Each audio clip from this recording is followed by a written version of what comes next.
ஒரு சின்ன very small subject. ஆனால் அந்த சப்ஜெக்ட் ஸ்மால்னு நினச்சா கூட அது ரொம்ப பெருசாக தான் மாறி போச்சு. அதனால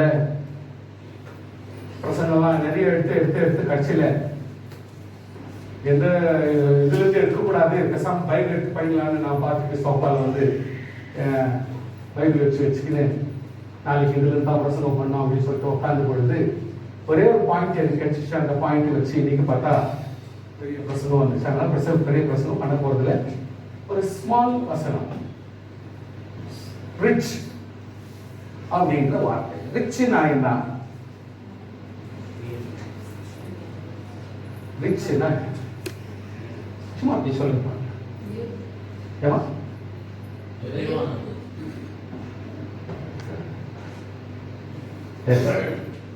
வெரி குட். மத்தேயு 19ஆம் அதிகாரத்துக்கு கொள்வோம். மத்தேயு 19ஆம் அதிகாரம் 16ஆம் வசனத்திலிருந்து நம்முடைய சப்ஜெக்ட் இருக்குது. மத்தேயு 19ಆம் அதிகாரம் ಮತ್ತಾಯ 19ನೇ ಅಧ್ಯಾಯ 16ರಿಂದ 12 ವಚನಗಳು ಓದಿ. ಆಗ ಒಬ್ಬನು ಬಂದು ಆತನನ್ನು, ಬೋಧಕನೇ, ನಾನು ನಿತ್ಯ ಜೀವವನ್ನು ಪಡೆಯಬೇಕಾದರೆ ಏನು ಒಳ್ಳೆಯ ಕಾರ್ಯವನ್ನು ಮಾಡಬೇಕು ಎಂದು ಕೇಳಲಾಗಿ, ಆತನು ಅವನಿಗೆ, ಒಳ್ಳೆಯದನ್ನು ಕುರಿತು ನನ್ನನ್ನು ಯಾಕೆ ಕೇಳುತ್ತಿ? ಒಳ್ಳೆಯವನು ಒಬ್ಬನೇ, ಆದರೆ ಆ ಜೀವದಲ್ಲಿ ಸೇರಬೇಕೆಂದಿದ್ದರೆ ದೇವರ ಆಜ್ಞೆಗಳಿಗೆ ಸರಿಯಾಗಿ ನಡೆದುಕೋ ಎಂದು ಹೇಳಿದ್ದಕ್ಕೆ ಅವನು, ಅವು ಯಾವುವು ಎಂದು ಕೇಳಲು ಯೇಸು, ನರಹತ್ಯೆ ಮಾಡಬಾರದು, ವ್ಯಭಿಚಾರ ಮಾಡಬಾರದು, ಕದಿಯಬಾರದು, ಸುಳ್ಳು ಸಾಕ್ಷಿ ಹೇಳಬಾರದು, ನಿನ್ನ ತಂದೆ ತಾಯಿಗಳನ್ನು ಸನ್ಮಾನಿಸಬೇಕು ಮತ್ತು ನಿನ್ನ ಹಾಗೆ ನಿನ್ನ ನೆರೆಯವನನ್ನು ಪ್ರೀತಿಸಬೇಕು ಎಂಬುವುಗಳೇ ಅಂದನು. ನೆಕ್ಸ್ಟ್ 20ஆம் வசனத்தில் தமிழ்ல வாசிங்க. அந்த வாலிபன் அவரை நோக்கி, இவைகளை எல்லாம் என் சிறு வயது முதல் கைக்கொண்டிருக்கிறேன், இன்னும் என்னிடத்தில் குறைவு என்ன என்றான். அதற்கு இயேசு, நீ பூரண சத்குணராய் இருக்க விரும்பினால் போய் உனக்கு உண்டானவைகளை விற்று தரித்திரருக்கு கொடு, அப்பொழுது பரலோகத்தில் உனக்கு பொக்கிஷம் உண்டாயிருக்கும், பின்பு என்னை பின்பற்றி வா என்றார். அந்த வாலிபன் மிகுந்த ஆஸ்தி உள்ளவனாய் இருந்தபடியால் இந்த வார்த்தையை கேட்ட பொழுது துக்கமடைந்தவனாய் போய்விட்டான். அப்பொழுது இயேசு தம்முடைய சீஷர்களை நோக்கி, ஐஸ்வர்யவான் பரலோக ராஜ்யத்தில் பிரவேசிப்பது அரிதென்று மெய்யாகவே உங்களுக்கு சொல்லுகிறேன். மேலும் ஐஸ்வர்யவான் தேவனுடைய ராஜ்யத்தில் பிரவேசிப்பதை பார்க்கிறோம். ஒட்டகமானது ஊசியின் வாதிலே நுழைவது எளிதாயிருக்கும் என்று உங்களுக்கு சொல்லுகிறேன் என்றார். அவருடைய சீஷர்கள் அதை கேட்டு மிகவும் ஆச்சரியப்பட்டு, அப்படியானால் யார் ரட்சிக்கப்படக்கூடும் என்றார்கள். இயேசு அவர்களை பார்த்து, மனுஷரால் இது கூடாததுதான், தேவனாலே எல்லாம் கூடும் என்றார்.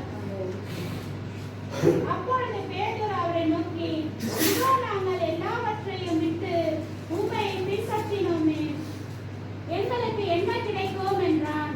அதற்கு இயேசு, மறு ஜென்ம காலத்திலே மனுஷகுமாரன் தம்முடைய மகிமையுள்ள சிங்காசனத்தின் மேல் வீற்றிருக்கும் போது என்னை பின்பற்றின நீங்களும் இஸ்ரவேலின் 12 கோத்திரங்களையும் நியாய தீர்க்கிறவர்களாக 12 சிங்காசனங்களின் மேல் வீற்றிருப்பீர்கள் என்று மெய்யாகவே உங்களுக்கு சொல்லுகிறேன். என் நாமத்தின் நிமித்தம் வீட்டையாவது, சகோதரரையாவது, சகோதரிகளையாவது, தகப்பனையாவது, தாயையாவது, மனைவியாவது, பிள்ளைகளையாவது, நிலங்களையாவது விட்டவன் எவனோ அவன் 100 அடைந்து நித்திய ஜீவனையும் சுதந்தரித்துக் கொள்ளுவான். ஆகிலும் முந்தினோர் அநேகர் பிந்தினோராயும், பிந்தினோர் அநேகர் முந்தினோராயும் இருப்பார்கள் என்றார். கிளியரா பற்றி முடிச்சிட்டாங்க. நல்ல கொஞ்சம் ஒரு அழகாக கொஞ்சம் கவனிங்க ப்ளீஸ். நல்ல ஐசியம் உள்ள ஒருத்தர் ஆண்டவராகிய இயேசு கிறிஸ்துவிட்ட வந்து தெளிவாக கேட்கிறாரு, நித்திய ஜீவனை நான் சுதந்திரிக்கணும்னா என்ன பண்ணணும்? அப்ப ஆண்டவர் சொல்றாரு, கற்பனைகளை கைக்கொள்ளணும். Rules and regulations formats already அந்த காலத்துலேருந்தே கொடுத்துருக்காரு, மோசை மூலியமாகவும் வந்துருது. அதெல்லாம் கீழ்ப்படிக்கணும். அது என்ன அது தெளிவா நம்மளுக்கு தெரியும். ஆனா ஆண்டவர் என்ன மீன் பண்றார், அவர் என்ன அர்த்தத்தை சொல்றார் அப்படின்னு சொல்லிட்டு கேட்ட பொழுது அவர் தெளிவாக சொல்றார். களவு செய்யாது இருப்பாயாக, விவசாயம் செய்வார்கள். இவங்க லிஸ்ட்டை கொடுத்துறாரு. நல்ல ஃபேமிலியிலிருந்து வந்தா பழகுது. அவன் சொல்றான், இன்னும் சின்ன வயசுல இருந்தே இதெல்லாம் ரொம்ப கேர்ஃபுல்லா இருக்கிறேன், நான் ரொம்ப இதுல ஃபாலோ பண்ணிட்டு வரேன். எனக்கு தெரிஞ்ச மாதிரி என் மனசுக்கு இதுல ஒண்ணு கூட நான் குற்றவாளியா தெரியல அப்படின்ற நிலைமையில பேசிட்டான். வேற எதுவும் என்ன கூட சொல்லுங்க, இதை விட்டு வேற எதுவும் சொல்லுங்க, நான் அதை கொஞ்சம் தெரிஞ்சுக்கினே நான் அப்படி வாழ பாக்குறேன் அப்படின்னு சொன்னார். ஓ, ஆண்டவர் அவனை பார்த்து சொல்றாரு, ஒரு மனுஷன் நித்திய ஜீவனை சுதந்திரிக்க விடுமானால் போறதுக்கு முன்னாடியே சில சொத்தும் நம்ம பரலோகத்தில் சேர்த்து வைக்கணும். நம்ம போறது அந்த இடம், அந்த இடத்துக்கு தான் போறோம். போறதுக்கு முன்னாடி அங்க கொஞ்சம் சொத்து சேர்த்து வைக்கணும். சேர்த்து வச்சுட்டு தான் நம்ம போயிடணும். கர்த்தருடைய பிள்ளைங்க எப்பொழுதுமே கொஞ்சம் யோசிக்கணும். ஏன் இதை சொல்றாரு? ஒரு நித்திய ஜீவனை சுதந்திரிக்கணும்னா ஒரு மனுஷன் இன்னும் சொத்து சேர்த்து வைக்கணும். இங்க இருக்கிற இல்லாதவர்களுக்கு, ஒரு ஏழைகளுக்கு, இல்ல முடியாதவர்களுக்கு, ரட்சிக்கப்பட்ட பலர் ஆகாத நிலைமையில் இருக்கிறவர்களுக்கோ, ரட்சிப்பு இல்லாதவர்களுக்கோ, விசுவாசம் இல்லாதவர்களுக்கோ, சத்தியம் தெரியாதவர்களுக்கோ, நியாயம் தெரியாதவர்களுக்கோ, ஆறுதல் இல்லாதவர்களுக்கோ, சோ நம்ம எப்படியெல்லாம் நமக்கு தெரிந்ததை, நல்ல காரியங்களை, இது தெரியாதவர்களுக்கு எவ்வளவு தூரத்துக்கு நம்ம சாட்சியாய் வாழ்ந்து அவர்களுக்கு முன்பாக நாம் முன்னோடியாய் கிரியைகளை செய்து, இது ஒவ்வொரு செயலுக்கும், ஒவ்வொரு ஆராதனைக்கும், ஒவ்வொரு செயல்பாடுகளுக்கும், ஒவ்வொரு சத்தியமா வாழ்றதுக்கும், ஒவ்வொரு நியாயமாய் வாழ்றதுக்கும், ஒவ்வொரு பொல்லாத கிரியைகளை விட்டு நல்ல கிரியைகளை செய்ய ஆரம்பிக்கும் பொழுது அதன் மூலமாய் வருகிற ஒவ்வொரு கிரெடிட்டும் அங்க போய் பொக்கிஷமாக சேர்கிறது. சோ அது எவ்வளவு கூடுதோ இங்க குறையும். எவ்வளவு தூரத்துக்கு பரலோகத்திலே நம்ம ஆவிக்குரிய செயல்களினாலே கூட்டுறோமோ இங்க இருக்கிற உலக செயல்கள் குறைஞ்சிடும். இது அதனுடைய உண்மையான சத்தியம். நல்ல கவனிங்க. சோ இந்த இடத்துல ஐஸ்வர்யம் என்று சொல்லும் பொழுது பலருடைய ஞாபகத்துக்கு வர்றது பணம், பொருள், செல்வாக்கு, கண்ணில் பார்க்கக்கூடியதான மேலான காரியங்கள், உன்னதமான காரியங்கள், நம்மால் பெற முடியாத பல வினோதமான காரியங்கள். சோ ஐஸ்வர்யம் ஐஸ்வர்யம் ஐஸ்வர்யம் என்று சொல்லி இந்த இடத்துல பார்க்கும் பொழுது இந்த வசனங்களை நீங்க இன்னும் கொஞ்சம் கூட டெப்த்ல நீங்க ஆராயணும். இந்த வசனத்தை கொஞ்சம் டெப்த்ல ஆராயணும். என்னன்னா ஐஸ்வர்யம் என்றது rich, richer, richest.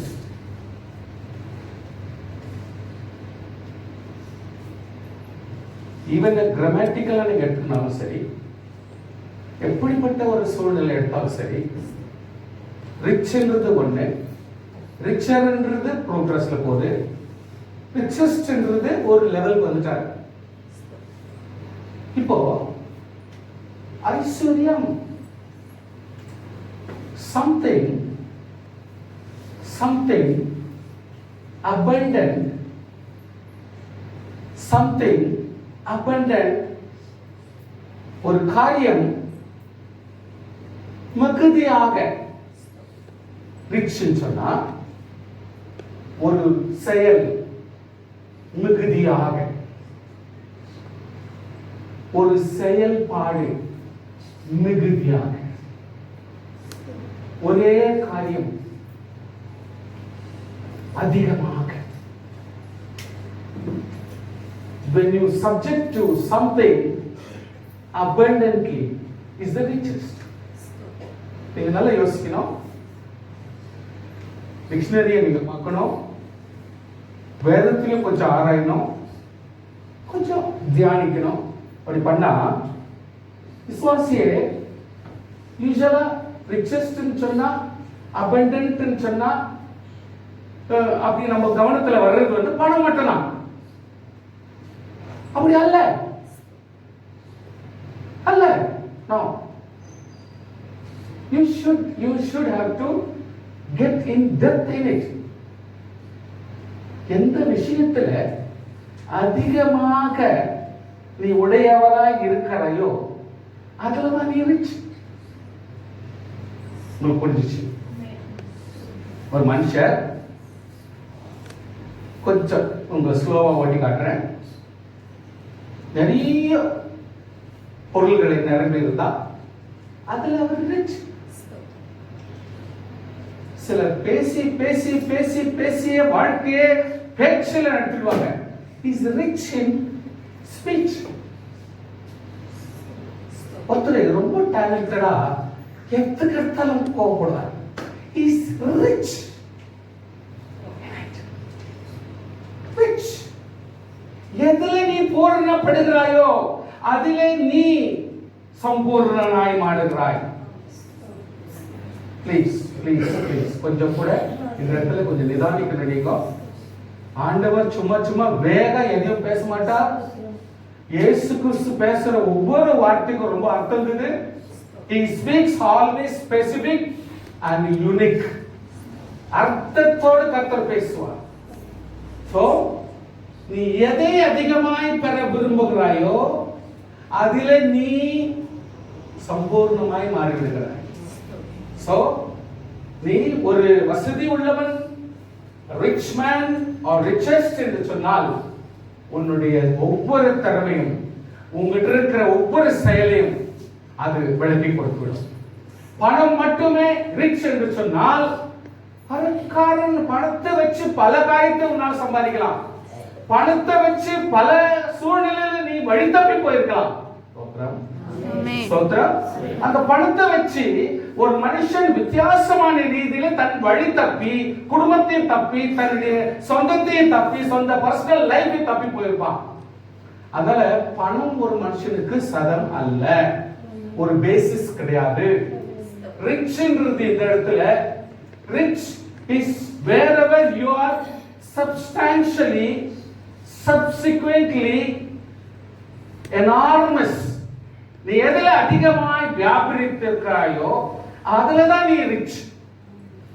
அதனால ஒரு மனுஷன் பணத்துல தான் ரிச்சா இருக்கணும்னு அவசியம் கிடையாது. சிலர் ஜபத்துல ரிச்சா இருக்கலாம், சில பேர் வேற வசனத்துல ரிச்சா இருக்கலாம், சில பேர் சில நல்ல செயல்பாடுகளில் ரிச்சா இருக்கலாம். So rich is not something only to the money. பணத்தை குறித்து தான் ரிச் என்று சொல்லவே முடியாது. காரணம் பணம் ஒரு மனுஷனுக்கு ஒரு பேஸாக இருக்க முடியாது. ஆனால் பல நேரத்தில் அந்த பணம் இடைஞ்சலாக மாறி இருக்கலாம். ஆனால் நமக்கு அது தொந்தரவு இல்லை. நீங்க யாரா உங்களை பார்த்து பணத்தால நான் கெட்டேன் அப்படின்னு யாரும் சொல்ல முடியுமா? சிலர் கெட்டு போயிருக்கிறாங்க. சிலர் பணம் ஜாஸ்தி ஆயிட்டதுனால அவங்க கெட்டு போயிருக்கிறாங்க. அது ஒண்ணு எப்படின்னா, பணம் வளர்ந்த அளவுக்கு புத்தி வளர்ந்திருக்காது. நல்லா படிச்சுங்க. பணம் வளர்ந்த அளவுக்கு அவங்க ஞானம் வளர்ந்திருக்காது. பணம் வளர்ந்த அளவுக்கு அதை எப்படி மெயின்டைன் பண்றோன்ற டாக்டிக்ஸ் வந்திருக்காது. பணம் வந்த அளவுக்கு அவன் எப்படி ஃபேமிலி மெயின்டைன் பண்ணணும், எப்படி ஃப்ரெண்ட்ஷிப் மெயின்டைன் பண்ணணும், சாப்பாடு எப்படி மெயின்டைன் பண்ணணும், சரீரம் மெயின்டைன் பண்ணணும், பேலன்ஸிங் கிடைச்சிருக்காது. ஸோ பணம் வந்துட்டதுனால எல்லாமே வந்துன்னு சொல்ல முடியாது. ஸோ கர்த்தருடைய பிள்ளைகளே, நாம் எதால ரிச் ஆகிறோமோ அதாலே தான் நாம் தண்டிக்கப்படுவோம், ஆசீர்வதிக்கப்படுவோம். You are going to be blessed or cursed in what you are rich in it. நீ எதுல அதிகமாய் வளர்ந்திருக்கிறாயோ அதை வச்சுதான் நீ வாழ்வா சாவான்றத நம்ம தீர்மானம் பண்ண முடியும். சோ கர்த்தருடைய பிள்ளைகளே, ஆல்வேஸ் வேத வசனம் தெளிவாக நமக்கு சொல்லுகிறது, ரிச் ரிச் ரிச் என்றது ஐஸ்வர்யம் ஐஸ்வர்யம் ஐஸ்வர்யந்தாள். ஐஸ்வர்யமான இதுபடினாலே இயேசு கிறிஸ்துவிட மன வருத்தத்தோடு அவன் போயிட்டான்றதுனால அவன் பணம் வச்சிருந்தால போயிட்டான் அப்படின்னு சொல்ல முடியாது. பிகாஸ் ஆஃப் த பணம் அவனுடைய வாழ்க்கையிலே ஏழைகளை நோக்கி பார்க்க முடியல, அல்லது சில சூழ்நிலைகளை நோக்கி பார்க்க முடியல, அல்லது சில தாழ்வான மனுஷரை நோக்கி பார்க்க முடியல, அல்லது சில உலகத்தினுடைய சந்தர்ப்பங்களை பார்க்க முடியல, குடும்பத்தை பார்க்க முடியல, எதையும் பார்க்க முடியலன்னா அவன் பணத்தால கட்ட நம்ம சொல்ல முடியாது. அவங்ககிட்ட எது ரிச்சா இருக்குதோ அது மூலமா எதெல்லாம் இழந்திருக்கிறான்றத நம்ம கொஞ்சம் லிஸ்ட் போட்டுக்கணும். ஸ்தோத்திரம், ஹல்லேலூயா. சோ கர்த்தருடைய பிள்ளைகளே, எதால நம்ம பல நேரத்துல கெட்டிருக்கிறோம், எதால நம்ம எல்லாம் வழி தப்பிருக்கிறோம், எதால நம்முடைய வாழ்க்கையில பல நன்மைகளை இழந்திருக்கிறோம் அப்படின்னு யோசிக்கும் பொழுது that should be the rich in our life. ஸ்தோத்திரம், ஆமென். சோ என்னுடைய வாழ்க்கையில ரிச் ரிச் ன்னு சொல்லும் பொழுது பணக்காரன் அதெல்லாம் பேசக்கூடாது. that is not the appropriate word. கர்த்தருடைய பிள்ளைகள் எப்பொழுதுமே ரிச் ன்னு சொன்னா நான் எதிலே மூத்தவரா இருக்கிறேன், எதிலே வளர்ந்தவரா இருக்கிறேன், எதிலே அதிகமாக இருக்கிறேன், எதிலே நான் தேறினவரா இருக்கிறேன் சொன்னா அதுல தான் நான் ரிச்சா இருக்கிறேன். அந்த ரிச் மூலமா தான் என்னுடைய வாழ்க்கையில நல்லதை அனுபவிக்கிறேனா பொல்லதை அனுபவிக்கிறேனா என்பதை நம்ம கொஞ்சம் யோசித்து பார்க்க வேண்டும். இதை கொஞ்சம் யோசித்து பார்த்தா ரிச்சை இதை எப்படி எக்ஸ்பிளைன் பண்ணலாம், ஐஸ்வர்யத்தை எப்படி எக்ஸ்பிளைன் பண்ணலாம், ஐஸ்வர்யத்தை எப்படி எக்ஸ்பிளைன் பண்ணலாம், ஐஸ்வர்யத்தை எப்படி எக்ஸ்பிளைன் பண்ணலாம் அப்படின்றதுக்கு நம்ம பைபிள்லே ரொம்ப அழகா நேர்த்தியா ஒருத்தர் அவர்கிட்ட இருக்கிற 5 சாப்டரையும் எக்ஸ்பிளைன் பண்ணிருக்கிறாரு. அதுக்கு முன்னாடி உங்களுக்கு உதாரணத்துவமா எக்ஸாம்பிளா ஒன்னு சொல்லிடுறேன். ஆபிரகாம் வாஸ் ரிச் இன் சொல்லுங்க answer. Abraham was rich in, அவன் எதிலே வல்லவனானா சொல்லுங்க. இல்ல விசுவாசத்துல. ஆபிரகாமை குறிச்சு பேசணும்னா எதை வச்சு பேசுவீங்க?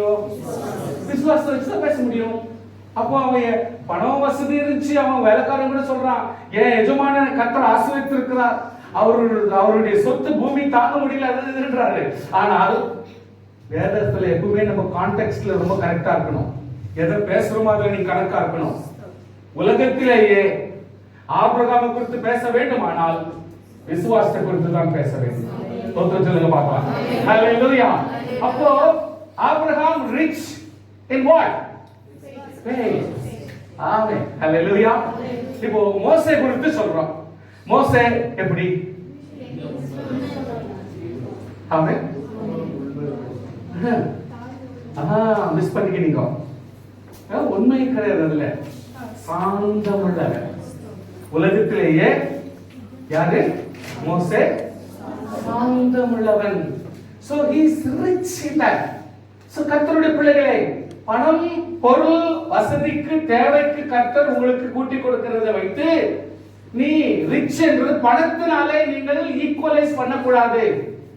உன்னுடைய உன்னாதிசயம் மோசே எதை ஒத்து போடுனா சாந்தம் உள்ள மனுஷன். ஏன் சாந்தம் அவனுக்கு ஸ்பெஷலைஸ் ஆச்சுன்னா 6 லட்சம் பிளஸ் ரட்சிக்கப்படாதவங்க பிளஸ் அவங்க கூட பிறக்கிற பிள்ளைக்கும் ஆந்த வேலை ஆன கதைங்க எல்லாத்தையும் சேர்த்து ஆடு மாடுகளை சேர்த்து கண்ட்ரோல் பண்ணணும்னா ஒரு மனுஷனுக்கு தாழ்மை தான் முக்கியம்.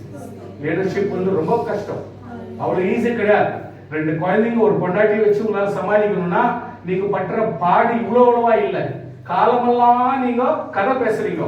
கர்த்தருடைய பிள்ளைகளே, இங்க 6, 7 லட்சம் 8 லட்சம் மேல இருக்கிற ஆட்கள் வித் பிராணிகளையும் அது இட்டுன்னு போறது அவ்வளவு சலிஸ் கிடையாது. ஆனால் அவன் சாந்தமுள்ள மனுஷனுக்கு தான் இஸ் ரிச் இன் இட். ஸ்தோத்திரம். யோபு எதுல ரிச்? அவன் எவ்வளவு ஆனாலும் கர்த்தருக்கு சப்மிசிவா தாழ்ந்து போற பாத்தீங்கன்னா ஆலின் ஆளுனா அந்த மனுஷனை எவ்வளவு உலகத்தை அந்த இடத்துல அவங்க சொல்றாங்க. ரூத் இருந்த காலத்துக்கு முன்னாடியே யோபு இருந்தாங்கன்னு சொல்லிட்டு சரித்திரம் சொல்லுது.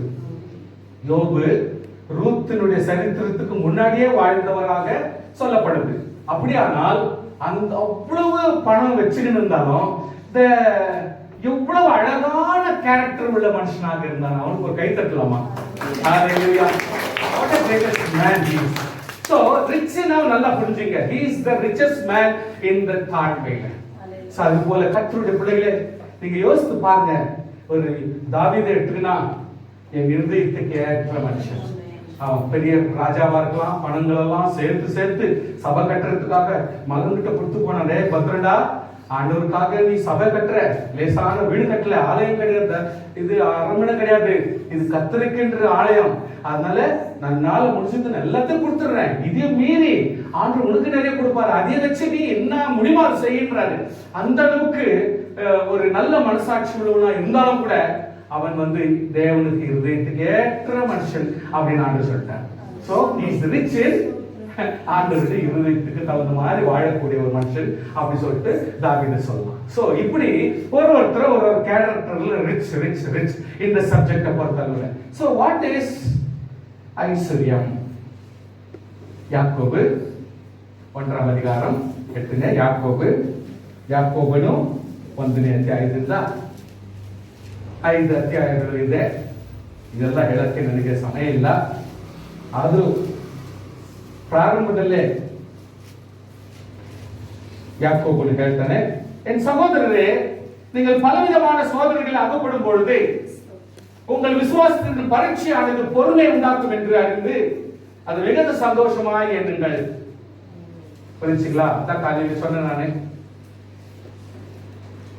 உங்கள் விசுவாசத்தின் பரீட்சையானது கர்த்தருக்குள்ளா இருக்கணும், உண்மையா இருக்கணும், நியாயமா இருக்கணும், நேர்மையா இருக்கணும். இதெல்லாம் நினைக்கிறதுனால பலவிதமான சோர்வுகளும் பரீட்சையும் டெஸ்ட்கள் நம்ம வாழ்க்கையில் அதிகமா வருது. அப்படி இருக்கும் பொழுது நீங்க எப்பவுமே நமக்கு நம்முடைய ப்ராப்ளம்ஸ் சால்வ் பண்ணபடி இயேசு வந்திருக்கிறார் அப்படின்னு சொல்லிட்டு நீங்க சந்தோஷமா தான் இருக்கணும். ஹல்லேலூயா, ஹல்லேலூயா. நம்மள எவ்வளவு சந்தோஷமா இருக்க ட்ரை பண்றோம், ஆனாலும் நம்ம உள்ளத்தை ரொம்ப துக்கங்கள் ஆட்கொள்ளுது. மனசாட்சியில எத்தனையோ வேதனைகள். சர்ச்சில் தான் உட்காந்துக்கிறோம், ஏதோ ப்ராப்ளம்ஸ் எல்லாம் தலையில ஓடி இருக்குது. ஸோ எப்படிதான் கண்ட்ரோல் பண்றதுன்னு தெரியல. லைஃப் வந்து ரொம்ப மிசரபிளா மாறிடுது. வர வர சில பேர் யோசிப்பாங்க, வர வர என்னடா மனுஷனே ஒரு நிம்மதியா வாழ்றதுக்கே முடியாத நிலைமையில இருக்குது அப்படின்ற ஸ்டேஜ் சில பேர் வரைக்கும். அப்படியெல்லாம் கிடையாது. கர்த்தருக்குள்ளாக நீங்க மறுபடியும் ஜெபிச்சு துதிச்சு வேதவசத்தை வாசித்து நீங்க தைரியப்பட்டு சபையை கூடுதல் ரொம்ப கவனமா ஏற்றுக்கொண்டு பலப்பட்டுக்கிட்டு ஒருத்தருக்கு ஒருத்தர் ஆறுதல் படுத்தின்னு போனோம். இதுதான் வாழ்க்கை. சோ வாழ்க்கையை நம்ம அமைச்சுக்கணும். வாழ்க்கை நமக்கு வராது, நம்ம தான் தேடி வாசிக்கணும். நீங்கள் ஒன்றிலும் குறைவுள்ளவர்களாய் இராமல் பூர்ணராய் நிறைவுள்ளவர்களாய் இருக்கும்படி பொறுமையானது பூர்ண கிரியை செய்யப்படுவது.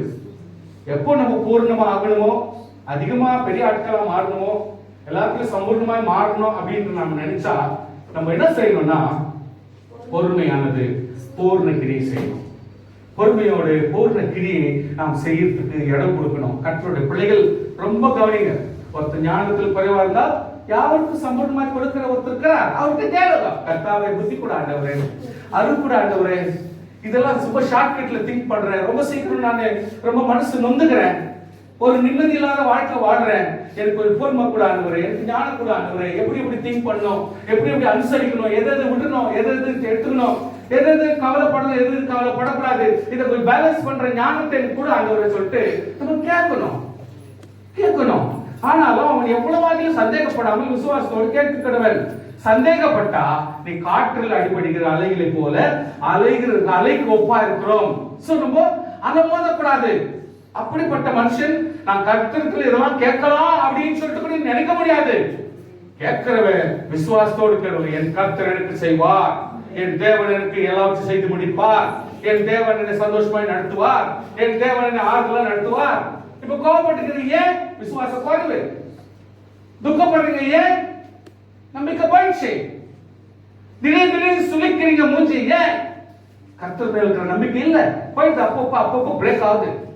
நம்முடைய வாழ்க்கையில ஒவ்வொரு நேரத்திலும் பிரேக் ஆகுது. நம்ம ஒரு பெரிய ஆட்களை நினைக்கிறோம், பெருமை வந்துருது, நான் தான் அப்படின்னு சொல்ற ஒரு அகங்காரம் வந்துருது. பல காரியங்கள் நம்ம வாழ்க்கையில வந்து அப்பப்போ ஒரு மனுஷனை தாக்கி பிடிக்கும் பொழுது நாம் சமாதானத்தை இழந்து விடுகிறோம், துக்கமாய் மாறிவிடுகிறோம், ஆறுதலற்றவர்களாய் மாறிவிடுகிறோம், நம்முடைய வாழ்க்கையில நிம்மதியற்றவர்களாய் மாறிவிடுகிறோம். கர்த்தருடைய பிள்ளைகளை தேவனோடு கேட்க வேண்டும். கர்த்தாவே ஞானத்தை தாரம் பேலன்ஸ் பண்ண கிருபை செய்யும், தைரியமாக உதவி செய்யும். மனுஷனே தைரியமா இரு, பேச உங்கட்டே. ஏன் நீ ஆறுதல் படுத்த முடியல, ஏன் தைரியமா இருக்க முடியல, ஏன் சமாதானம் இருக்க முடியல, ஏன் சின்ன சின்னதுக்கெல்லாம் கோச்சுக்கிற, ஏன் சின்ன சின்னதுக்கெல்லாம் முழிக்கிற? நீ தைரியமா இரு, பேசு, உள்ளத்தோடு பேசு. கர்த்தர் சொல்ல சந்தோஷமா இருன்னு சொல்றார். சந்தோஷமா இரு, உங்களோட நீங்களே பேசுங்க. ஆறுதலா இருக்கணும். நம்ம இருமண்ணம் உள்ளவர் தன் வழிகளெல்லாம் நிலையற்ற 2 மனசு வச்சிருக்கிறோம். எப்பொழுதுமே ஸ்டாண்டர்டாக இருக்க முடியாது. வேவரியா இருப்பாங்க. நம்பிக்கை இறங்கிட்டா நம்பிக்கையில போயிடணும். என்னன்னா ஆகும், ஒத்தப்படுற அடிப்படுற நோ ப்ராப்ளம்.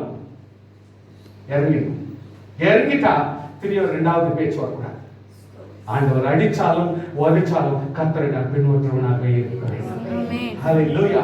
எப்படிப்பட்ட சூழ்நிலை வந்தாலும் என் தேவனுக்குள் நான் இருப்பேன் அப்படின்ற காரணத்தோடு கூட இருக்க வேண்டும். ஐஸ்வர்யவான் தன் தாழ்த்தப்பட்டது குறித்து மேன்மை பாராட்ட கடவன். தாழ்ந்த சகோதரன் தான் உயர்த்தப்படுவது குறித்து மேன்மை பாராட்ட கடவன். தாழ்ந்த பிள்ளை கர்த்தர் உயர்த்தர் அல்லவா, சந்தோஷப்படு. எந்த விஷயத்துல நீ ஐஸ்வர்யமா இருக்கிறாயோ அதிலிருந்து நீ குறைப்பட்டாயானால் சந்தோஷப்படு. காரணம் இல்லாமல் தேவன் உன்னை அப்படிப்பட்ட சூழ்நிலை கொண்டு வர மாட்டார். ஹல்லேலூயா. காரணம் இல்லாமல் அதை செய்ய மாட்டார். எது தேவையில்லாத ரிச்சுக்கு அதை கர்த்தர் கம்மி பண்ணிட்டோம். எந்த இடத்துல ரிச் தேவையில்லாத கொஞ்சம் கம்மி பண்ணிட்டோம். as long as கர்த்தரோடு நம்ம நல்ல ஐக்கியம் இருக்கிறதா இருந்தால் தேவன் எந்த ஓகாரம் நம்ம வாழ்க்கையில் செய்ய வேண்டிய அவசியமே இல்லை. நம்ம சரி இல்லைன்னா கர்த்தர் ஓகாரம் நடத்தணும். குறைக்க வேண்டியதை குறைக்கணும், உயர்த்த வேண்டியதை உயர்த்தணும். தாழ்மைப்பட்டிருந்தால் உங்களை கர்த்தர் உயர்த்துவார். நாம் உயர்த்தப்பட்டிருந்தால் கர்த்தர் நம்மை தாழ்த்துவார். அது விட்டு கொடுக்க வேண்டும். ஹல்லேலூயா. ஐஸ்வர்யவானும் அப்படியே தன் வழிகளில் வாடி போவான். ஏன் சில நேரத்தில் சோர்ந்து நம்ம லெவலை விட்டு வேற இடத்துல இறங்கும் பொழுது முடியாது. சில பேர் முடியாது. சில பேர் ஒரு லெவல்ல இருப்பாங்க, பல ஆடம்பரமான ஜீவிதத்தில் இருப்பாங்க. திடீர்னு ஒரு நஷ்டம் வந்த உடனே ஒரு நார்மல் லைஃப் வந்துருவாங்க. வாழ்க்கையை வெறுத்த மாதிரி இருக்கும். சமாதானமா இருக்கிறதுல, குடும்பத்தில் ஆறுதலா இருக்கிறதுல, சபையில சமாதானமா இருக்கிறதுல, ஜனங்களோட சரியா பழகிறதுல, ஃப்ரெண்ட்ஸ் கூட நான் சகஜமா வாழ்றதுல. ஏன் என் நிலைமை விட்டு நான் கீழே வந்துட்டேன். நான் அப்படியெல்லாம் இந்த பிரதர், நான் இப்படியெல்லாம் இந்த பிரதர், நான் அவ்வளவு அபிஷேகம் பெற்றிருந்தேன், நான் அப்படி இருந்தேன், அவ்வளவு பெரிய பணக்காரனா இருந்தேன். பணத்தை வச்சா பேசுறேன், பொருளை வச்சா பேசுறேன். ஒரு மனுஷன் பணத்தினாலும் பொருளினாலும் ரெஃபர் பண்ணவே முடியாது. தேவனுடைய ஆசீர்வாதம், தேவனுடைய அன்பு, தேவனுடைய நடத்துதல் எவ்வளவு தூரத்துக்கு இருக்குதோ அவ்வளவு தூரத்துக்கு கர்த்தர் கொஞ்சம் கொஞ்சமாக எல்லாத்தையும் கர்த்தர் உயர்த்துவார். So rich should be always balanced. Hallelujah. Whatever the way that you want to be rich should be balanced. ஒவ்வொரு காரியத்திலும் கர்த்தர் பேலன்ஸ் வேணும்ன்றார். பணமா இருந்தாலும், பொருளா இருந்தாலும், ஸ்நேகமா இருந்தாலும், சாப்பாடா இருந்தாலும், தூக்கமா இருந்தாலும், நடவடிக்கையா இருந்தாலும், நம்முடைய ஐக்கியமா இருந்தாலும், எதுவா இருந்தாலும் it should be balanced. Hallelujah. கர்த்தர் உங்களுக்கு பணம் கொடுக்க வேணான்றாரா, பொருள் கொடுக்க வேணான்றாரா? கர்த்தர் சொல்லவே இல்லையே. எவ்வளவு பெரிய ஆளா மாறலாம், எவ்வளவு பெரிய கோடீஸ்வரனை மாறலாம், நீ எப்படிப்பட்ட ஒரு ஆளுக்கு நீ முன்னேற முடியும். ப்ரொவைடர் ஆவிக்குரிய அளவில் அதே மாதிரி முன்னேற வேண்டும். ஆவிக்குரிய அளவில் நீ முன்னேறுகிற ஆளா இருந்தால் எவ்வளவு பணம் வேண்டாலும் கர்த்தர் உனக்கு கொடுப்பார். ஏன்னா உனக்கு பேலன்சிங் பவர் இருக்கு. ஸ்தோத்திரம். சோதனை சகிக்கிற மனுஷன் பாக்கியவான், அவன் உத்தமன் என்று விளங்கணும். சோதனை சகிக்கிறது ஒரு காரியம், ஆனால் நீ உத்தமன் என்று தேவன் உன்னுடைய வாழ்க்கையை காண வேண்டும். அப்படிப்பட்டவர்கள் ஜீவ கிரீடத்தை பெறுவார்கள். ஹல்லேலூயா. ஒவ்வொரு நேரமும் தேவன் ஜீவ கிரீடங்களை கொடுத்து கொண்டே இருப்பார். பல ஆசீர்வாதங்களை கொடுத்து கொண்டே இருப்பார். சோதிக்கப்படுகிற எவனும் நான் தேவனால் சோதிக்கப்படுகிறேன் என்று சொல்லாத இருப்பாங்க. தேவன் ஒருவரையும் பொல்லாங்கினால் ஒருவரை கர்த்தர் சோதிக்கிறவர் அல்ல. Please don't read the Bible. இத கொஞ்சம் கவனமா இருங்க, நோட் பண்ணீங்க. எல்லாமே ஃபுல் சாப்டர் 5 சாப்டர்ஸ் உங்களுக்கு தான்.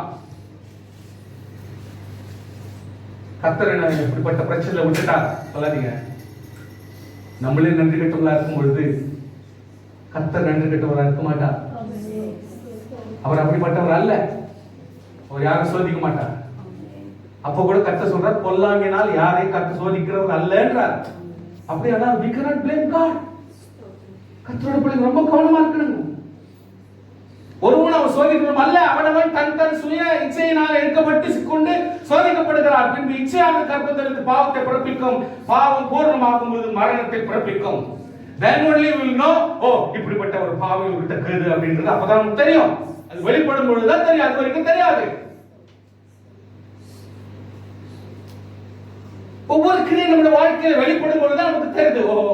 ஓ என்கிட்ட இவ்வளவு கோவம் இருக்குதா, ஓ என்கிட்ட இவ்வளவு எச்சில் இருக்குதா, ஓ என்கிட்ட இவ்வளவு ஒரு முறுக்கு இருக்குதா, என்கிட்ட இவ்வளவு ஒரு அதாவது குறிப்பிட்ட காரியம் கூட இருக்குதா. வெளிப்படுத்தணும்னு தெரியும். ஆனால் அப்ப கூட நம்ம வெளியில காட்டிக்க மாட்டோம். எல்லாம் கரெக்டா தான் காட்டி நம்ம வாழ்க்கையை அப்படியே மறைச்சு வைக்கிறதுனால தான் நீங்க நம்ம இம்ப்ரூவே ஆகும். பிரியமான சகோதரரே, மோசம் போகாதிருங்கள். நான் அழகா சொல்றேன் பாருங்க. டக்குன்னு பாருங்க, வசனங்கள்லாம் எழுதினே வருவேன். டக்குன்னு ஒரு இடம் வந்த உடனே எச்சரிக்கை வரும். அந்த எச்சரிக்கையை செப்பரேட்டா பெருசா போட்டுருந்தேன். எம்பாசிங்ல பெருசா போட்டுருவோம். ஏன்? மோசம் போகாதிருங்கள். கர்த்தர் ஆசீர்வதிக்கிறதுக்காக தெரிஞ்சிருக்கிறார். மோசம் போகாதிருங்கள். எவ்வளவு கரெக்டா சொல்றாரு பாருங்க, எவ்வளவு பேசுறாரு பாருங்க, எவ்வளவு பலமா பேசுறாரு பாருங்க. நன்மையான எந்த ஈவும் பூர்ணமான எந்த ஒரு பரத்திலிருந்து உண்டாக்கி ஜோதிகள் பிராவத்திலிருந்து இறங்கி வருகிறது. அவர்களுக்கு எந்த மாறுதலும் எந்த ஒரு வேற்றுமையும் நிழலும் இல்லை. கர்த்தர் ஒருபோது நிழலை காட்ட மாட்டார், வேதனை காட்ட மாட்டார், உன் மேல ரிஃப்ளெக்ட் பண்ண மாட்டார், உன் துக்கத்துக்கு போட மாட்டார், உனக்கு வேதனை கூட்டார். சோத்திரம் சொல்லுங்க பாக்கலாம். தைரியம் சொல்லுங்க, சோத்திரம் சொல்லுங்க. கர்த்தர் தைரியம் கொடுங்க. ஹalleluya. உங்களை கர்த்தர் ஆசீர்வதிக்க தான் பண்ணுவார் ஒழிய உங்களை துக்கப்படுத்த மாட்டார். ஆமென். ஹalleluya. நம்ம தான் மிஸ் பண்ணி பேலன்ஸ் பண்ண முடியாம நம்ம யாரையோ துக்கப்படுத்தி, யாரையோ வேதனைப்படுத்தி, யாரையோ ஸ்டண்ட் எல்லாம் காட்டி நம்ம தப்பு பண்ண முடியுமே தவிர கர்த்தர் யாரையும் துக்கப்படுத்த மாட்டார். ஹalleluya. என்ன செய்யலாம்? யாரும் கேட்கிறதுக்கு தீவிரமாயிருக்கு, பேசுகிறதுக்கு பொறுமையா, கோபிக்கிறதுக்கு தாமதமாய். ஹalleluya. இந்த ஆண்டவர் இன்னும் ஒரு நல்ல காரியத்தை சொல்றார். என்ன காரியத்தை சொல்றாருன்னா, மனுஷருடைய கோபம்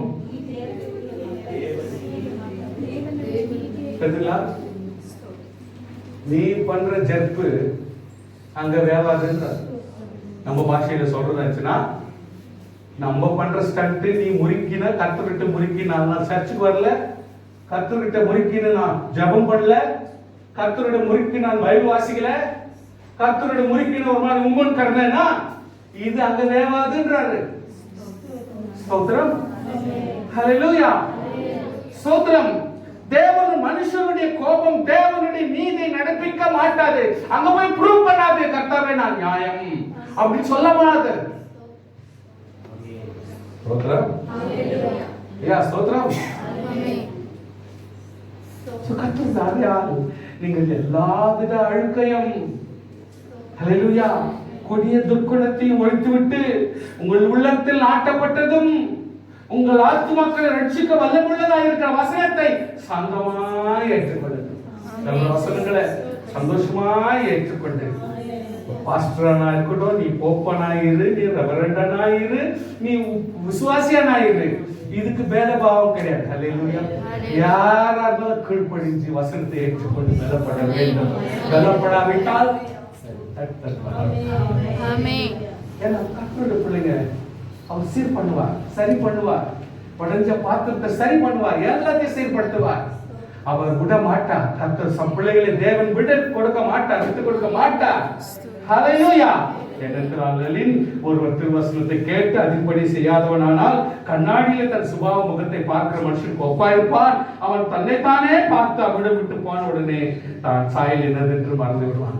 நேற்று நான் நடந்துச்சோம் மறந்துட்டோம், முந்தினத்து நான் நடந்துச்சோம் மறந்துட்டோம், போன வாரம் நான் நடந்துச்சோம் மறந்துட்டோம். இன்னைக்கெல்லாம் பெரிய ஆட்களாக மாறிடணும்னா கர்த்தர் தான் மாற்ற முடியும். ஹalleluya. தேவன் தான் நம்மை ஆசீர்வாதமா மாற்ற முடியும். ஹalleluya. உங்களில் ஒருவன் பாருங்க, ஐஸ்வர்யம்ன்றதுக்கு எவ்வளவு எக்ஸ்பிளேஷன் கொடுக்குறாங்கன்னா, உங்கள் ஒருவன் தன் நாவை அடக்காமல் தன் இருதயத்தை வஞ்சித்து தன் தேவபக்தியுடன் எண்ணினால் அவருடைய தேவபக்தி வீணாயிருக்கும். எப்படிப்பட்ட கதை பாத்தீங்களா? சோ இதெல்லாம் ரொம்ப அழகான சத்தியங்கள். ஜேம்ஸ் ரொம்ப கரெக்டா சொல்லிருக்காரு, யாக்கோபு ரொம்ப அழகா சொல்றாரு. திக்கற்ற பிள்ளைகளும் புதவிகளும் படுகிற உபத்திரத்தவர்களுக்கு விசாரிக்கிறதும் ஸ்தோத்திரம் ஸ்தோத்திரம். உலகத்தால் கரைப்படாதபடிக்கு, உலகத்தால் தன்னை கரைப்படுத்தப்படாதபடிக்கு எவ்வளவுதான் ஆட்டம். உலகம் நம்மை பாக்கெட்ல போட விடக்கூடாது. ஆமென். ஹalleluya. உலகம் நம்மை பாவத்திலே ஊழ்த்தாதபடிக்கு நம்மை பத்திரப்படுத்திக் கொள்ள வேண்டும். என்னன்னா ஆகட்டும், நமக்கும் ஆண்டவருக்கும் 1000 தொல்லையும் 1000 போராட்டம், 1000 கோச்சுக்கிறோம், 1000 கதை. ஆனால் பிசாசுடைய கிளை நமக்குள்ள இறங்காதபடி நம்ம பத்திரமா வெரி கேர்ஃபுல். நம்ம சரீரம் சாசினால் உலகத்தாலும் கரைப்படாதபடிக்கு நாம் பத்திரமாய் காப்பாற்றப்பட இதாவது தேவனுக்கு முன்பாக மாசில்லாத சுத்தமான பக்தியாக இருக்கும். ஆமென். ஹல்லேலூயா. ரொம்ப அழகா ஜேம்ஸ் சொல்றாரு பாருங்க, எவ்வளவு அழகா யாக்கோபு எக்ஸ்பிளைன் பண்றாருன்னா, அப்பா அப்பா அப்பா. நெக்ஸ்ட் 2வது அதிகாரத்துல நிறைய சொல்ல வராது. தம்மிடத்தில் அன்பு கூறுகளுக்கு தாம் வாக்குத்தத்தம் பண்ணின ராஜ்யத்தை சுதந்திரர்களாகவும் தெரிந்து கொள்ளவில்லையா? அவர் கேள்வி கேட்கிறார். ஆமென். ஹல்லேலூயா.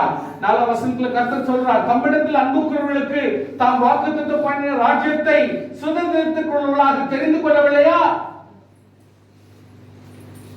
நீங்களோ தரித்திரனை கனவீனம் பண்ணுகிறீர்கள், ஐஸ்வர்யவான்கள் அல்லவோ உங்களை ஒடுக்குகிறார்கள். பெரியவன், பணக்கார, வசதி உள்ளவன், எல்லாவற்றையும் ரிச்சா இருக்கிறவன், பணத்துல வசதி உள்ளவன், எவ்வளவு பேரை போட்டு அமுக்கிறான். ஞானத்தின் முன்பாக இழுக்கிறாங்க. உங்களுக்கு தரிக்கப்பட்ட நல்ல நாமத்தை அவ்வளவோ தூஷிக்கிறார்கள். ஒரு இடத்தில் நீ அன்பு கூறுவது போல பிறரிடத்தில் அன்பு கூறுவாயாக என்றது வேத வாக்கியம் சொல்லுகிற ராஜரீக பிரமாணத்தை நீங்கள் நிறைவேற்றினால் நன்மை செய்வீர்கள்.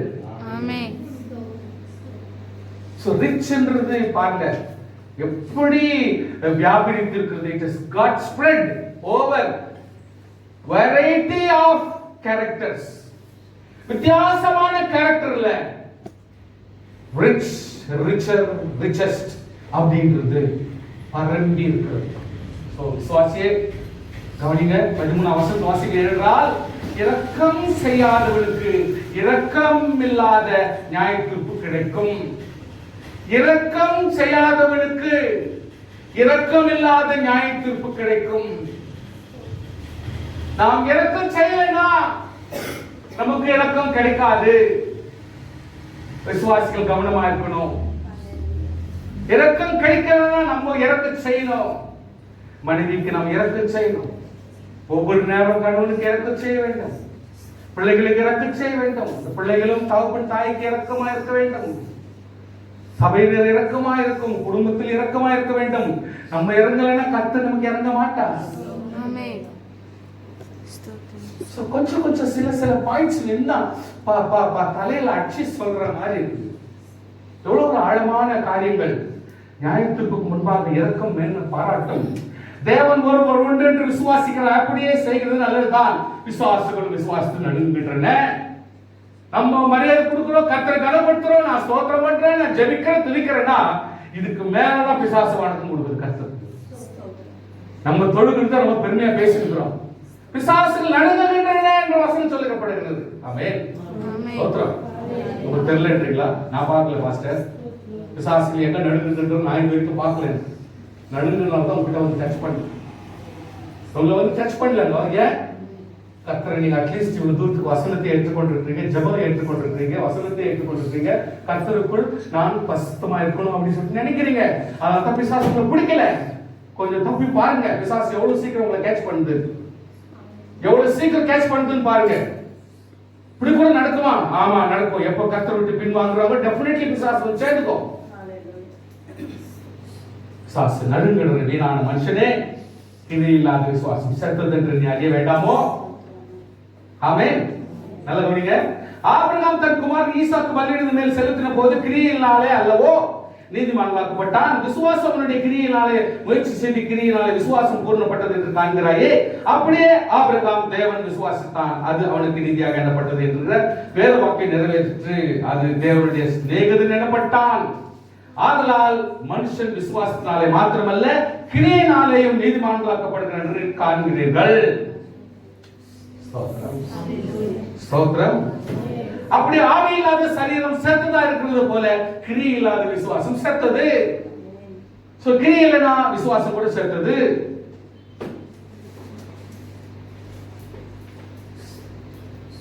யாக்கோபு 3 அதிகாரம் 1 வசனம் வாசிங்க.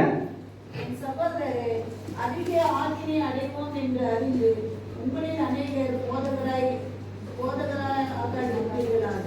போதுங்களா? பாஸ்டர் ஆயிட்டு போறீங்க,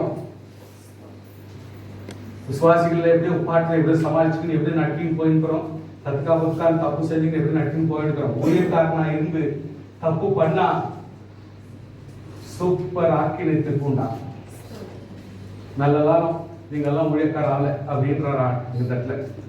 சகோதரி, அதிக ஆக்கினை அடைவோம் என்று அறிந்து உங்கள் அநேகர் போதகர் ஆகாதீர்களாக.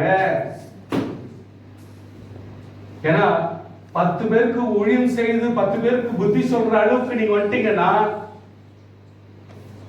தப்பு செஞ்சா கர்த்தர் பின்னி எடுத்துருவார். அவ்வளவுதான், லைஃப் அங்கே ஸ்மாஷ் ஆயிடும், விடமாட்டார். அதனால தான் இந்த இடத்துல சொல்றாரு, better you are not a pastor. Pastor ஆயிட்டு விசுவாசிகள் மாதிரியே ரொம்ப கேர்லெஸ்ஸா தப்பு செய்ய ஆரம்பிச்சிட்டா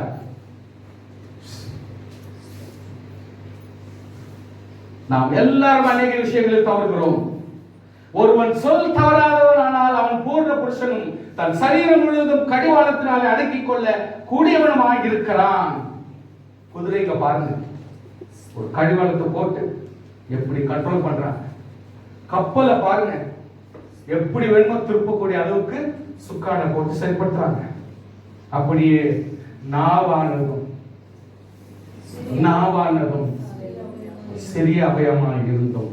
பெருமையானவர்களை பேசும் பாருங்க, சிறிய நெருப்பு எவ்வளவு பெரிய காட்டை கொளுத்து விடுகிறது. நாவும் நெருப்பு தான். ஊட்டியில் கொளுத்தினோம், காட்டையும் கொளுத்தினோம், ஃப்ரெண்ட்ஸ் கொளுத்தினோம், மனைவியை கொளுத்தினோம், புருஷனை கொளுத்தினோம், வீட்டை கொளுத்தினோம், நாசம் பண்ணி விட்டுடும் சின்ன நாவு. எவ்வளவு தூரத்துக்கு கண்ட்ரோல் இருக்கிறோமோ அவ்வளவு தூரம் அநீதி நிறைந்த உலகம். மனுஷ சுபாவத்தால் பிராணிகளை கூட அடிக்கிறோம். கடல்ல இருக்கிற ஒவ்வொன்று கூட அடக்கப்படுது. நாவை அடக்க ஒரு மனுஷனால கூடாது. அது அடங்காத பொல்லாததும் சாவுக்கேதுவான விஷம் நிறைந்ததுமா இருக்கிறது. ஆமென். அதனால் நாம் பிதாவாகிய தேவனை துதிக்கிறோம். தேவனுடைய சாயலின்படி உண்டாக்கப்பட்ட மனுஷரை அதனாலே சபிக்கிறோம். துதித்தலும் சபித்தலும் ஒரே வாயிலிருந்து புறப்படுகிறது. என் சகோதரரே, இப்படி இருக்கலாகாது. இப்படி இருக்கல, இப்படியெல்லாம் வாழ்ந்துகிட்டு விவகாரம் நடக்காது. ஒரே ஊற்று கண்ணிலிருந்து தித்திப்பும் கசப்பும் தண்ணீர் பிறக்குமா? ஹல்லேலூயா. அத்திமரம் ஒலிவ பழங்களின் திராட்சை செடி அத்திப்பழங்களை கொடுக்குமா? ஒற்பான நீரூற்று தித்திப்பான ஜலத்தை கொடுக்க மாட்டாது. கர்த்தருடைய பிள்ளைகள் 15ஆம் வசனத்துல வாசிக்கிறோம். லௌகிக சம்பந்தமானது ஜென்ம சுபாவங்களுக்குரியதும் பேய்த்தனத்துக்குரியதுமா இருக்கிறது. வைராக்கியம் விரோதம் எங்கே உண்டோ அங்கே கலகமும் சகல துர்ச்செய்களும் உண்டு. பரத்திலிருந்து வருகிற ஞானமோ சுத்தமுள்ளதாயும் பின்பு சமாதானம் உள்ளதும் இணக்கம் உள்ளதாயும் இரக்கத்தாலும் நற்கனியினாலும் நிறைந்ததாயும் பட்சபாதம் இல்லாததாயும் மாயமற்றதாய் இருக்கிறது. நீதியாக கனியானது சமாதானத்தை நடப்பிக்கிறவர்களாலே சமாதானத்தில் விதைக்கப்பட்டிருக்கிறார்கள். ஹல்லேலூயா, ஹல்லேலூயா. ஸ்தோத்திரம். உலக சிநேகம் தேவனுக்கு விரோதமான பகை என்று அறியீர்களா? You don't know sometimes. இது உலக சிநேகம். எங்க எப்படி இருக்கணும், யாரோட பழகணும். See, sometimes பல முறை நான் ஜம்ப் பண்ணிருப்பேன். கர்த்தாவே, ஏதோ வாழ்க்கையில கொஞ்சம் முன்னாடி நினைக்கிறேன், இந்த லேண்ட் வாங்குறேன், அங்க போய் மாட்டிக்கின்னு இன்னும் கூட கேஸ் ஓடிடுது. அங்க போய் ஜிக்னில ஒரு லேண்ட் வாங்க, அது பார்த்தா அது ஒரு சங்கடத்துல இருக்கு. சோ நம்ம எதுலையுமே பிழைக்கப்பட முடியல, எதுலையும் சம்பந்தப்பட முடியல, எதுலையுமே ஒரு சமாதானம் வர ஒரு வாழ்க்கை வாழறதுக்கு ரொம்ப கஷ்டமா இருக்குது. ஏன்னா உலகத்தோட சம்பந்தப்படும் பொழுது அது எப்படியெல்லாம் நம்ம இழுத்துன்னு போகிறது முடியல. நமக்கு வேதனை தான் பெருசா மாறி போகுது, சஞ்சலங்கமா தான் மாறி போகுது. ஏன் நம்ம இம்ப்ரூவ் ஆகணும்ன்ற ஒரு ஸ்டேஜ்க்கு வந்துடுறோம்.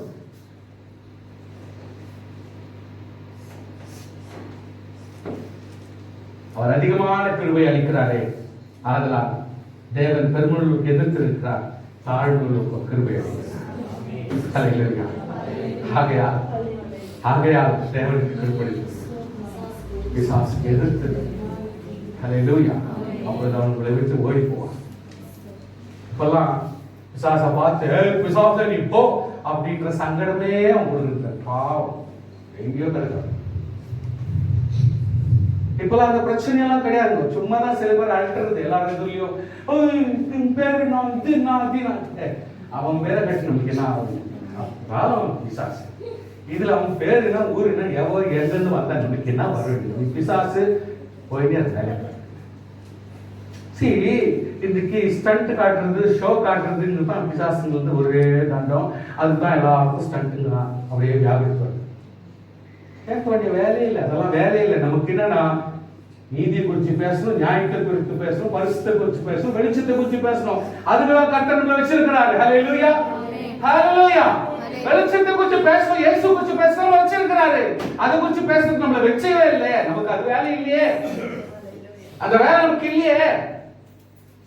கர்த்தர் அந்த வேலை கொடுக்காத வேலையில தலை நுழைக்காத.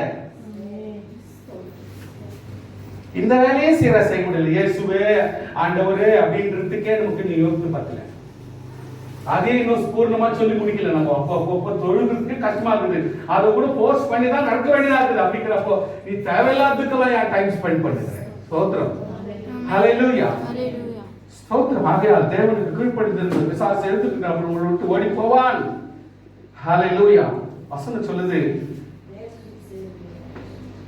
மற்றவனை குற்றப்படுத்துகிறதுக்கு நீ யார்? மற்றவனை, இன்னொருத்தரை குற்றப்படுத்துறதுக்கு நீ யார்? தேவனா? நீ நான் கடவுளா? அவனுக்கு ஒரு பிரச்சனையை காப்பாற்றுவியா? சொல்லுங்க. அவனுக்கு மன வேதனை இருக்கிறது, வேதனை சீர்படுத்துவியா நீ? அப்ப அவங்க ஏன் குறை கூறுற? மற்றவனை குறை கூறுறதுக்கு நீ யாருன்னு கேட்கிறார். நல்லா புரிஞ்சுங்க. யார் நம்ம? முடிஞ்சா உதவி பண்ணு, முடிஞ்சா ஆறுதல் படுத்து, முடிஞ்சா சமாதானப்படுத்து. இன்னொருத்தர் குறை சொல்றதுக்கு நீ யார்? கடவுளா? இல்லையே. சோ நம்ம வேலையில நம்ம கவனமா இருக்கணும். தேவையில்லாததுக்கெல்லாம் மனுஷன் நுழைந்து கூடாது. ஆகையால் ஒருவன் நன்மை செய்ய அறிந்தவனாய் இருந்தோம், அதை செய்யாமல் போனால் அவனுக்கு பாவம் இருக்கும். நன்மை செய்ய முடிஞ்சா தயவுசெய்து சொல்லி ஒருத்தருக்கு நீ ஆறுதலா வாழலாம். ஹல்லேலூயா. ஒருத்தருக்கு சமாதானமா நீங்க ஜீவிக்க முடியும். உங்களால் முடிஞ்ச நன்மை செய். அதனால குடும்பத்திலும் ஆறுதல், வீட்டிலும் ஆறுதல், குடும்பத்திலும் சமாதானம், ஃப்ரெண்ட்ஷிப்ல சமாதானம், ஃபேமிலி லைஃப்ல சமாதானம் வரும். இன்னும் கொஞ்சம் பாண்டிங் கிடைக்கும். கர்த்தருடைய பிள்ளைகளை பலப்படுவோம். 5ஆம் வசனத்துல 5ஆம் அதிகாரத்துல லாஸ்டா சொல்லி முடிக்கிறார். நானும் சீக்கிரமா சொல்லி முடிக்கிறேன். ஐசுவான்களை கேளுங்கள், உங்கள் மேல் வரும் நிர்பந்தம் நிமித்தம் அலறி அழுங்கள். உங்கள் ஐஸ்வர்யம் அழிந்து உங்கள் வஸ்திரம் பொட்டரித்து போயின. உங்கள் பொன்னும் வெள்ளியும் துருப்பிடித்தது. அவை உள்ள துரு உங்கள் விரோதமாய் சாட்சியில் இருந்து அக்னியை போல் உங்கள் மாம்சத்தை தின்னும் கடைசி நாட்களை பொக்கிஷத்தை சேர்த்திருக்கிறது. இதோ உங்கள் வயல்களை அறுத்து வேலைக்காரர்கள் கூடி உங்கள் அநியாயமாய் பிடிக்கப்பட்டு கூக்குரல் இடுகிறது. தெளிவாக வித்தியாசமாய் கர்த்தர் 5ஆம் அதிகாரத்துல யாக்கோபு ரொம்ப அழகா சொல்லிட்டு வர்றார். இதோ பயிர் எடுக்கிறவன் பூமியில் நற்பலனை அடைய வேண்டும் என்று முன்மாறியும் பின்மாறியும் வரும் அளவும் நீடிய பொறுமையோட காத்திருக்கான். நீங்களும் நீடிய பொறுமையோடு உங்கள் இருதயங்களை ஸ்திரப்படுத்துங்கள். அல்லேலூயா.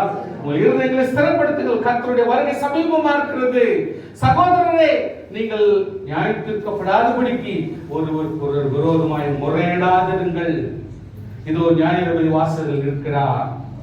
ஸ்தோத்திரம், ஸ்தோத்திரம். இதோ பொறுமையா இருக்கிறவர்களை பாக்கியவான்கள் என்கிறோமே. யோபின் பொறுமை குறித்து கேள்விப்பட்டீர்கள். கர்த்தருடைய செயலின் முடிவை காண்கிறீர்கள். கர்த்தர் மிகுந்த உருக்கும் இறக்குமா இருக்கிறாரே.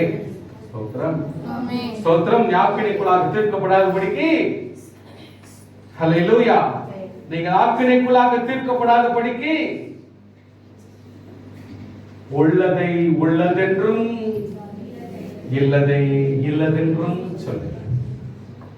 நம்ம ஆக்கினைக்குள்ளாக தீர்க்கப்படக்கூடாதுன்னு சொன்னா இருக்கிறத மாதிரி பேசுவோம், இல்லாத மாதிரி சொல்லுவோம். இதுக்கு மேல இருக்கிறது பாவமாக மாறி. Please please please.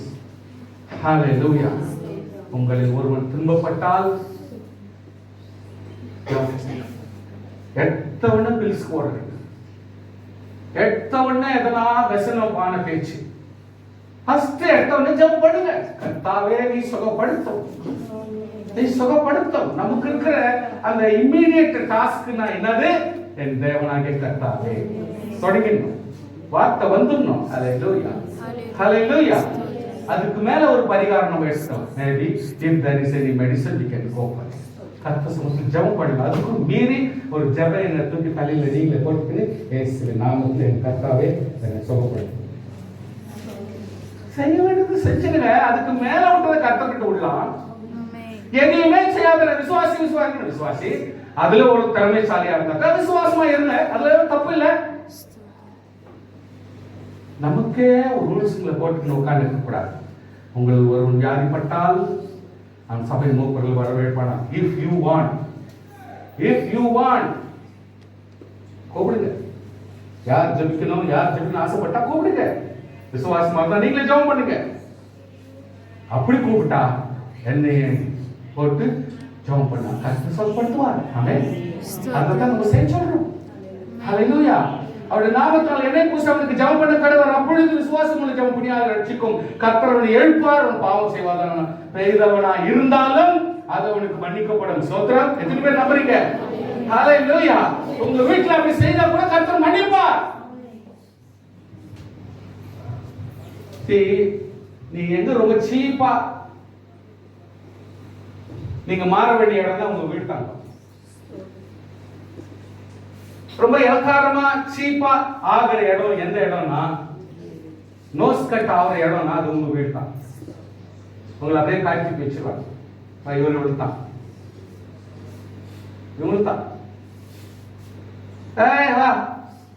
ரொம்ப கூப்பிடுற இடம். தர்பார் நடக்கிற இடம், ராஜாங்கமே நடக்கும் வீட்டுல. ஆமென். ஹல்லேலூயா.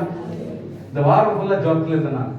அதுக்கு இங்கெல்லாம் பொங்கிடுச்சு. அது ரொம்ப போன சண்டே தான் இந்த ஜுரம் வந்துச்சுன்னு எனக்கு தெரிஞ்சிச்சு. சர்ச்சை முடிச்சுட்டு போன பிறகு தெரிஞ்சு இங்கெல்லாம் பொங்கிட்டு இருக்குது. இந்த வாரம் ஃபுல்லாவே இதே தான் வருதுனேன், முடியல.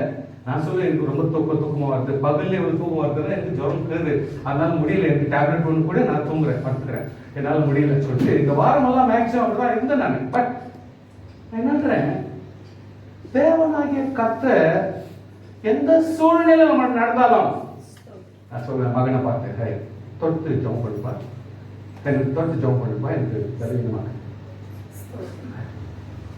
அதுல எனக்கு ஆட்சேபமே கிடையாது, எனக்கு மரியாதை குறையாது. குறைஞ்சாக்க நல்ல வேலையாச்சு, நான் முன்னேறி போயிருக்கிறேன்னு எனக்கு நல்லா தெரியுது.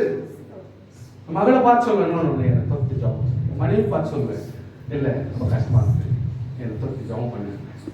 எத்தனை முறை வேணா செய்ய வைக்குவேன், எத்தனை முறை வேணா செய்வேன். அதனால எனக்கு ஆட்சேபனை கிடையாது. ஆனால் நான் தேற்றப்பட்டிருக்கிறேன், நான் பலப்பட்டிருக்கிறேன், ஆரோக்கியம் அடைந்திருக்கிறேன்.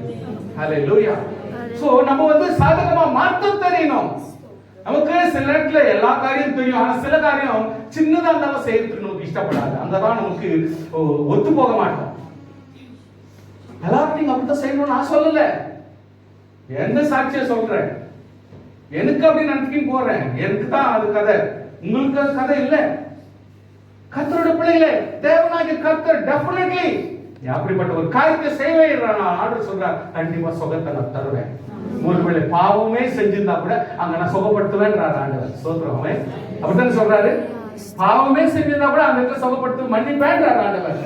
ஆமென். நீங்கள் சொஸ்தம் அடையும்படிக்கு உங்கள் குற்றங்களை ஒருவருக்கு ஒரு அறிக்கையிட்டு ஒருவருக்காக ஒரு ஜெபம் பண்ணுங்கள். நீதிமான் செய்ய ஊக்கமான வேண்டுதல் மிகவும் பலனுள்ளதா இருக்கிறது. அதுக்காக நம்ம போய் என்னோட பாவம்லாம் சொல்லிக்க வேண்டாம். இந்த காலத்துக்கு அதெல்லாம் செயல்பட்டு வராது. கர்த்தர் சமூகத்தில் சொல்லுங்க, பாழ்ந்து போங்க, ஒருத்தருக்கு ஒருத்தர் கேட்டுங்க, ஒருத்தருக்கு ஒருத்தர் ஜெபிச்சுங்க. நான் இந்த மாதிரி பாவம் செஞ்சுட்டேன் விசுவாசிக்கிட்ட சொல்லாதீங்க. நாளைக்கு அவர் முன்னால் நீங்க நிற்க முடியாது. நான் தாங்கள் மனுஷீகம் பண்றது அவரை பார்த்த உடனே ஒரு மாதிரி இலக்காரமா பார்க்க வேண்டிய சூழ்நிலை வரும். அதான் நம்ம சொல்றோம், ப்ளீஸ் ப்ளீஸ் ப்ளீஸ் உங்களுடைய எந்த ஒரு தவறும் எந்த ஒரு காரியத்தை தேவனாகி ஆவியானவர் விட்டு வேறு யாருக்கும் நம்ம சொல்லிக்கூடாது. ஜெபம் யூஸ் பண்ணிக்கலாம், ஒருத்தருக்கு ஒருத்தர் வேண்டிக்கலாம், ஒருத்தருக்கு ஒருத்தர் ஜெபம் பண்ணிக்கலாம், ஆறுதல் பண்ணிக்கலாம். ஸ்தோத்திரம், ஹalleluya. எலியா என்பவன் நம்மை போல பாடுள்ள மனுஷன். யோசித்து பார்த்தா எனக்கு என்னவோ, அதாவது இந்த எலியா இருந்த இடத்தெல்லாம் போய் பார்த்தேன், பைத்தியம் முடிச்சு போச்சு. ரொம்ப கஷ்டம். ஒரு வாய் சோறுக்காக அவங்க அவ்வளோ பெரிய மலைய பஸ்ஸே 1.5 hour போய் சேருது. இவங்க எப்படிதாங்க மேல இருந்து கீழே நடந்து வந்தாங்க தெரியல, அங்க போய் ஊருக்குள்ள போய் சேர்ந்தாங்க தெரியல, சமபூமியில எப்படி எல்லாம் இருந்தாங்க தெரியல. கர்த்தருக்கு ஸ்தோத்திரம். அதெல்லாம் 5 நாளைக்கு ஒரு வாட்டி 4 நாளைக்கு ஒரு வாட்டி சாப்பிடுவாங்களே, நம்ம அப்பதான் கற்று கொடுப்பாரு என்ன தெரியல. ஏன்னா அப்படிப்பட்ட வாழ்க்கை ரொம்ப கஷ்டம். பார்த்தா யோசித்து பார்த்தா பயங்கர. ஏன்னா சமவெளிங்க அந்த இடத்துல நீங்க நினைக்கிற மாதிரி ஒரு நல்ல மரமோ இல்லை எங்கேயோ ஒரு மாங்காய் மரம் கட்சிச்சு எங்கோ ஒரு பயகா மரம் கட்சின்னு சொல்ற சான்சஸே இல்லை. ரொம்ப கஷ்டம். இன்னைக்கெல்லாம் ஒருத்தர் தர்பாராய் இன்னைக்கு உட்காந்துக்கிறோம், இதெல்லாம் ஒழியும். அன்னைக்கு இருந்தவங்க தான் ஒழியக்காடு. இன்னைக்கு இருக்கிறவங்க சும்மா டம்காட்டுவீங்க என்ன போல, சும்மா ஒழுங்கு சொகுசா நம்ம எல்லாம் ஸ்டண்ட் பண்ணிக்கின்னு வாழ்ந்துக்கிற வீடியோக்காக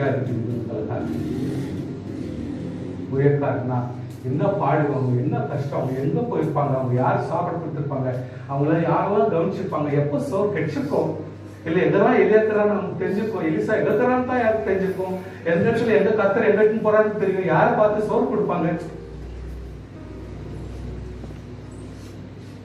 அவன் ஜெபம் பண்ணா கர்த்தர் ஜெபத்தை கேட்டார். அப்படிப்பட்ட வேதனையோடு உங்கள் வாழ்க்கை இருக்க மாட்டாங்க. ஜெபத்தை கேட்பார். உங்கள் ஜெபத்தை கேட்பார். அப்படிப்பட்ட மலையில தான் எழுப்ப ஊழியம் செய்ய அவசியம் இல்லை. உங்கள் வாழ்க்கையில் ஒரு மலை போன்ற சந்தர்ப்பம் தான். அப்படிப்பட்ட வாழ்க்கையில நீங்கள் போயிருக்கிற ஒவ்வொரு மேடும் ஒவ்வொரு மலையும் கர்த்தரால் உங்களுக்கு நியமிக்கப்பட்டிருந்தால் தைரியப்படு. உன்னை அந்த மலை பகுதியில் உன்னை நடத்துவார். கர்த்தர் ஆச்சரியமாக நடத்துவார். அல்லேலூயா. நிலப்படு, தைரியப்படு, சோர்வுக்கு இடப்படாதே. கர்த்தர் உன்னை நடத்துகிற வழி நிச்சயமாக ஆசீர்வதிக்கப்படும். எலியாவை யாருமே கவனிச்சுக்கல. எந்த இடத்துல எப்படி இருக்கிறாங்க, உங்க வீட்டுல கூட உங்க சூழ்நிலை என்னன்னு யாருக்குமே தெரியாது. உன் வேதனை என்னன்னு யாருக்குமே தெரியாது. உன் கவலை யாரால புரிஞ்சுக்க முடியாது. ஒருத்தர் புரிஞ்சுக்கிறார். ஒருத்தர் புரிஞ்சுக்கிறார். ஜெபித்தா அப்படியே நடக்கும். ஜெபித்தா அப்படியே நடக்கும். அது மட்டும் உண்மை. ஹல்லேலூயா. அப்படிப்பட்ட மலை அனுபவம், வேதனை அனுபவம், துக்கத்தின் அனுபவம் வாழ்க்கையில் இப்பொழுது காணப்பட்டார். காலப்படாது. ஜெபத்தை கேட்க கர்த்தர் இப்பொழுது உயிரோடு இருக்கிறார். ஹல்லேலூயா. நீங்கள் நம்புறீங்க, கரங்களை தட்டி தேவனை ஸ்தோத்திரம் பண்ணி பார்க்கலாம். தேவன் அங்கே கர்த்தர் ஜெபத்தை கேட்கிறார். உன் வேதனை அறிகிறார். எல்லாவை போல நீ செய்கிற ஒரு சின்ன ஜெபம் கூட கேட்கப்படும். ஹல்லேலூயா. ஹல்லேலூயா. நம்பு. ஆபிரகாமை போல நம்பு. நிச்சயமாய் உனக்கு பதில். கலக்காதே. உள்ளத்தில் இருக்கிறதை ஒரு பார்த்து கூட அறிய முடியாது. ஏன்னா அவனும் ஒரு மனுஷன் தான். அது தேவன் அறிவார். தேவன் அறிவார். ஜெபிக்கும் பொழுது உன் சேவைகள் சந்திக்கப்படும். நான் தைரியப்பட்டேன்னு சொல்லுகிறவர்கள் கண்களை சோதனை தைரியப்பட்டேன்னு சொல்லுகிறவர்கள் கண்கள்